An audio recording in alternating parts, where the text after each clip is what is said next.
With her television good looks, keen intellect, and boundless energy, Madeline was being groomed for a safe seat in Parliament and a ministry of her own. It was only a matter of time. Or so they said. Which made it all the more odd that at 27 years of age, Madeline Hart remained romantically unattached. When asked to explain the barren state of her love life, she would declare she was too busy for a man. Fiona, a slightly wicked, dark-haired beauty from the Cabinet Office, found the explanation dubious. More to the point, she believed Madeline was being deceitful, deceitfulness being one of Fiona's most redeeming qualities, thus her interest in party politics. To support her theory, she would point out that Madeline, while loquacious on almost every subject imaginable, was unusually guarded when it came to her personal life.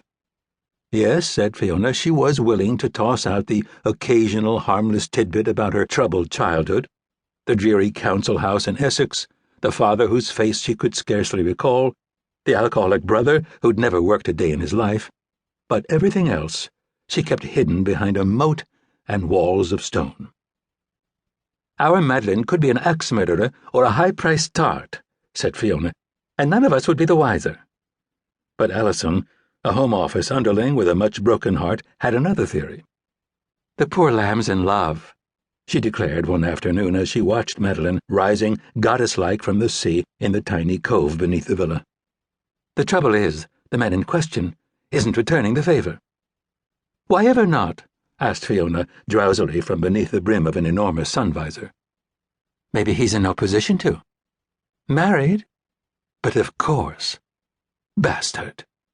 You've never? Had an affair with a married man? Yes. Just twice, but I'm considering a third. You're going to burn in hell, Fee. I certainly hope so. It was then, on the afternoon of the 7th day, and upon the thinnest of evidence, that the 3 girls and 2 boys staying with Madeline Hart in the rented villa at the edge of Piana took it upon themselves to find her a lover. And not just any lover, said Pauline. He had to be appropriate in age, fine in appearance and breeding, and stable in his finances and mental health, with no skeletons in his closet and no other women in his bed. Fiona, the most experienced when it came to matters of the heart, declared it a mission impossible. He doesn't exist, she explained with the weariness of a woman who had spent much time looking for him. And if he does, he's either married or so infatuated with himself he won't have the time of day for poor Madeline. Despite her misgivings, Fiona threw herself headlong into the challenge, if for no other reason than it would add a hint of intrigue to the holiday. Fortunately, she had no shortage of potential targets, for it seemed half the population of southeast England had abandoned their sodden isle for the sun of Corsica. There was the colony of city financiers who had rented grandly at the northern end of the Gulf de Porto, and the band of artists who were living like gypsies in a hill town in the Castagniccia, and the troupe of actors who had taken up residence on the beach at Campomuro, and the delegation of opposition politicians who were plotting a return to power from a villa atop the cliffs of Bonifacio. Using the Cabinet Office as her calling card, Fiona quickly arranged a series of impromptu social encounters, and on each occasion, be it a dinner party, a hike into the mountains, or a boozy afternoon on the beach, she snared the most eligible male present and deposited him at Madeline's side.